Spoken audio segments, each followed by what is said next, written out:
Hello everybody, welcome back to our channel. In this episode we're going to be doing a review session on the topic of microscopic thermal energy, more specifically a little bit of a review on modes. As usual, if you're finding this video helpful, please make sure to leave a like. This is actually the first review session type of video that I do, so it will be very important for me to see if it has a lot of likes, because that means that I get to do more of this. Otherwise, then I might just not.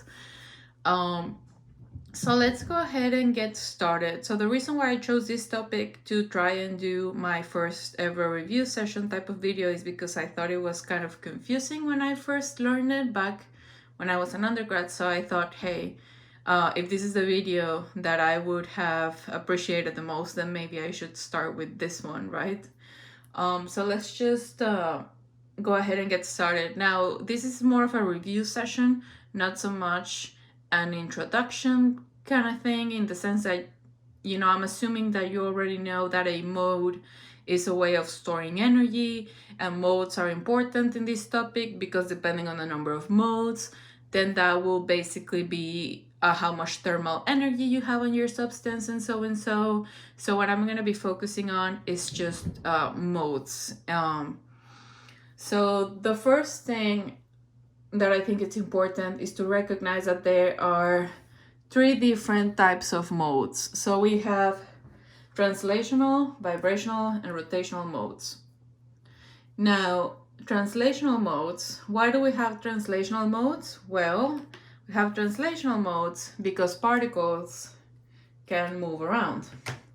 So what we need here is movement in space, more specifically velocity.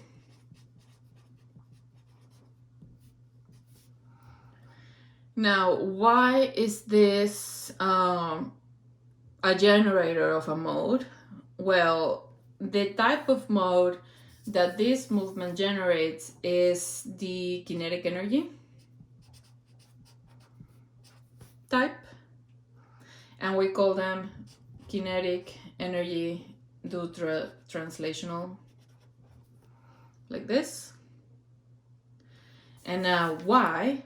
Well, that is because kinetic energy is 1/2 mv squared, which means that if you have a velocity, you have kinetic energy, and if you have kinetic energy, you know, that translates into thermal energy per the equation that you must have seen in lecture. So basically, if you have this type of energy, you have a mode. Now, how many per dimension or axis? It's just one. So if you're just moving in one dimension, then you just have one kinetic translational mode. If you can move in 2 dimensions, then you have 2, one on X and one on Y. If you can move in 3 dimensions, that's 3, one on X, one for Y, and then one for Z. Now, the second type of modes are vibrational, and the requisite is basically to have some sort of spring potential energy going on. So whenever you have like 2 things attached from a spring or something that can be modeled like a spring, then you're gonna have this type of vibrational modes. Now, the type of modes are both kinetic and potential, and we call them kinetic energy, but now it's vibrational, so we do BIV, and potential energy, we do BIV vibrational, like this. Oh, and these are all modes, right? So modes, and these are modes, like this. Why? Well, whenever you have your spring potential, we already saw that graph on DL, but basically if you are, you know, you have your graph like this of potential energy, then you also have kinetic energy. So if this is PE, then this is kinetic energy, which basically means that whenever you have your spring, you have potential energy because you have the spring, but you also have kinetic energy because both of the elements of the spring are moving around, like left, right. So you have both kinetic and potential. And then how many per dimension? Well, 2, 1 kinetic, and then 1 potential. So if you're allowed to vibrate in 3 dimensions, then that would be 6, because that would be 2 per dimension. So that would be 3 kinetics and 3 potentials. And then the third type of energy, it's called rotational. So rotational, basically the only requisite is an axis of rotation. And then rotational movement. Now the type of modes are kinetic, except now we do rotational. What type of energy is this relating to? Well, kinetic energy,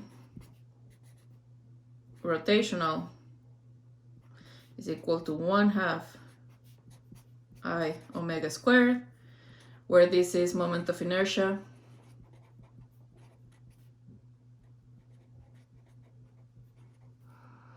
And this is rotational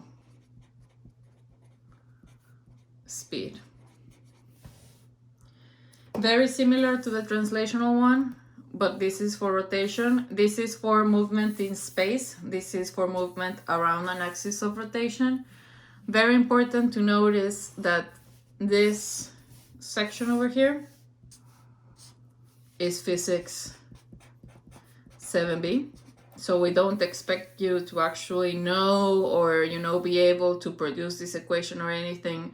But it is important to know that this comes from the fact that there is a rotational energy and it has an equation and everything.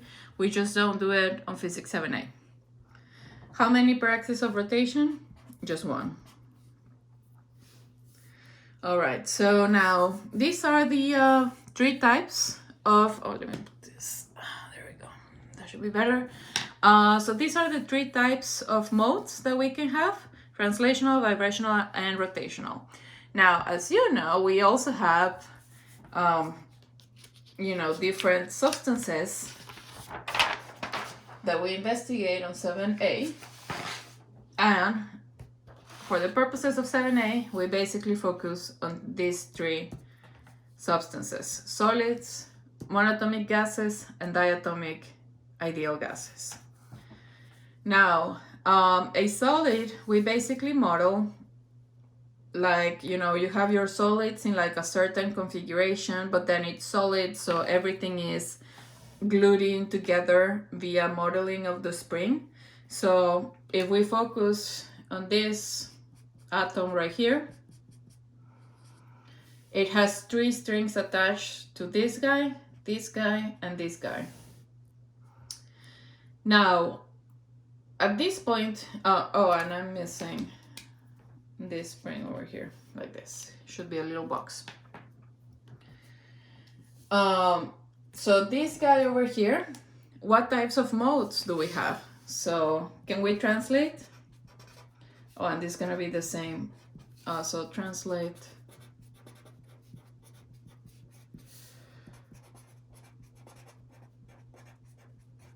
And then vibrate.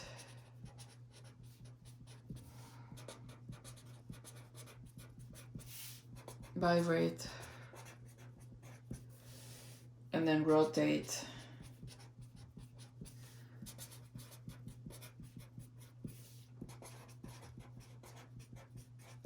Rotate. Okay. So a solid, so this little guy over here, it cannot really translate because it's stuck together. This is not the only part of the solid. This is just like, this extends in every direction possible. And there's more. So It really cannot translate, it's fixed in place. It can vibrate. It can vibrate because it can vibrate against this dude over here, it can vibrate against this dude over here, or it can vibrate against this dude over here. So yes, there is vibrations. We have 3 springs, so the condition is met.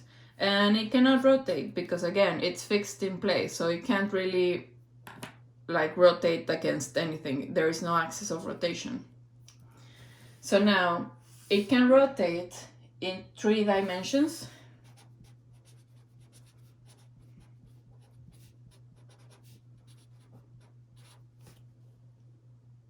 And like I said before, we have 1 kinetic energy and 1 potential energy per dimension. So the total for a solid is equal to 6 modes. 6 modes. 3 kinetic, 3 potential. Now, some of you might be clever and ask me, hey, this is all good and whatever, but the assumption here is that I can only vibrate against this, or this, but you just said that this is just a tiny little piece of a way bigger solid. So what happens if you consider, for example, the next cube? What happens if I follow up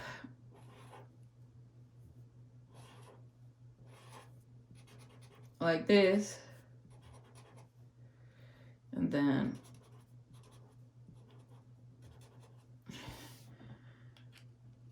wouldn't this guy, for example, have 4 springs? 1, 2, 3, and 4. And then if I actually consider the 3rd dimension, which is the cube that goes out of the page, that would give me 6. And then, yes, that is right. Every single atom in this very, very big solid is connected to 6 other atoms, which means that it is connected to 6 springs. However, it is also very important to remember that we should not double count our interactions, which is something that we learned when we were doing microscopic bond energy.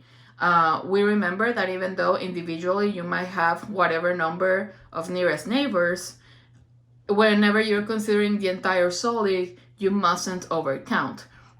So even though every atom in 3D is attached to 6 other atoms in the example of this solid, we would divide by 2, giving us a total of 3 dimensions or 3 springs on average for this solid. So that is the reason why we only consider 3. You can also consider it that you can vibrate in 3 dimensions, the X, Y, and Z. You know, whatever you want to look at it, just know that there is an explanation in terms of double counting, even if you try to, remember that argument that you should not double count, which is something that really confused me a lot when I was an undergrad. But then I remember, somebody told me like, no, you're double counting, and I was like, oh, okay, that really solves everything. So anyways, the next thing that we're gonna do is monatomic ideal gases. Monatomic ideal gases are not modeled. They can move around freely in space, so yes, they can move around. They don't vibrate because they are not connected to each other, so they don't have anything to vibrate against. And they also can't rotate because there is no axis of rotation for them. They can just they basically just move around in space, and that's it. So they can only translate, and they can move around in 3 dimensions, the X, the Y, and the Z. So we have 1 kinetic energy trans per dimension. So our total is 3 modes for the monatomic ideal gas. Now the diatomic ideal gas is a little bit more complex than this because it's a little bit of a combination between the spring and, you know. So diatomic ideal gases is basically this, which my daughter gave me these rattles. This is a baby rattle, but you can think about it as you have your two atoms and they are connected. Now let's just imagine that this is a spring. So this guy can move around because it's a gas. It's not really connected to anything else like this one. So these two themselves can move around, which is what I'm trying to symbolize like this. However, these two are connected by a spring. So these two, you know, ideally this would be a spring and it goes like this, but it goes like this and it can still move around. It's not connected to anything else. So we do have translation and vibration, but we also have a third type, which is the rotational modes, because this thing, even if this is a spring and not solid, it can rotate like this, or it can rotate like this. So like this, on this axis, if this is the axis of rotation, it can rotate like this. Or if this is the axis of rotation, it can rotate like this. Now, there is a third type of axis, which would be to rotate like this. However, for diatomic ideal gases and just in general for gases of this type, we cannot achieve this motion. I'm not going to get into detail as to why this is the case, because it has to do with quantum mechanics and the fact that it is not energetically allowed and blah, blah, blah, blah, blah. That's not really important, but basically with diatomic gases and, you know, this model that we're doing, this is forbidden. So this axis of rotation is forbidden. You can only have this axis of rotation and this axis of rotation. So but then this thing, which is the two atoms, which is this, is moving. It has spring energy like this. It has two rotation axes, but it can also move in 3D. And there's also, like the other ones, doing around. So you have like a big bubble and then you have everything going on, and then that big bubble is moving. So that's why you have so many types of modes. So yes, you can translate in 3 dimensions. You can vibrate, but this is important. You can only vibrate in 1 dimension because this is only 1 spring. So whereas this was 3 springs and you could vibrate in 3 dimensions, this is only 1 spring that we have per pair. So that means only 1. And then the rotation, it's in 2 dimensions because, like I said, even though technically there's 3, this one is forbidden by nature. So you can only rotate it like this or like this, but not like this. So that would be 3, 2, and 1. Now, in terms of the total, you have 3 dimensions of translational, which is 1 per. So you have 3 trans. Then you have your vibrational, which is 2 per dimension. So you have 1 kinetic energy vibrational, 1 PE vibrational. This as a consequence of 1 dimension vibration. And then your rotation is 1 per axis, so you have 2, so that would be 2 kinetic energy rotational, and that gives us a total of 7.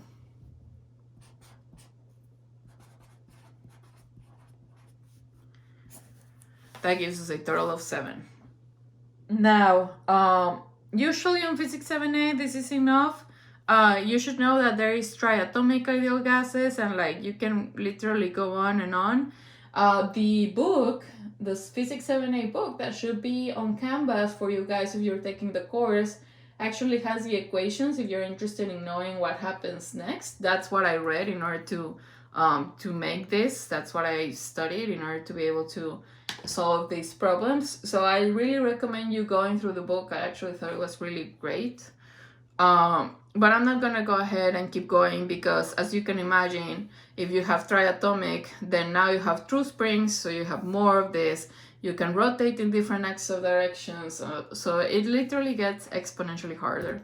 So these are the only three that I'm gonna do for my explanation. So I thought that it was important to just review where these numbers come from. Now the only thing that's left is look at the freezing order of our modes. Now modes are basically like, I don't know, modes are ways of storing thermal energy. So I think about them as, you know, like a container of energy, a container of thermal energy. The modes can be active or inactive, which basically means that, you know, if your mode is active, then you have thermal energy, so the basket or the container is full. But just because you have so many modes, it doesn't mean that all of them have to be active, meaning not all of them have to, you know, be full or like giving you energy at a certain time. Every solid has 6 modes, but, you know, maybe the modes are not active, and that's perfectly fine. Now, there is a freezing order when it comes to like temperature changes, in which, so there is an order in which the baskets of energy either get filled or unfilled. So basically the freezing order goes as follows. So this is temperature.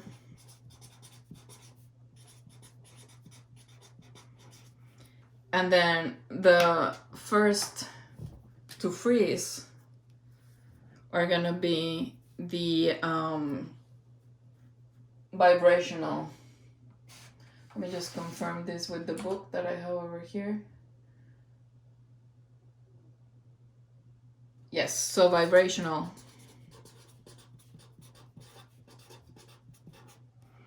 get frozen out first. Then, if you have any, the rotational ones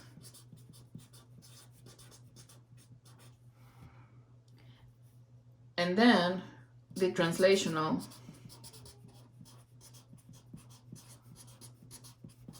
are never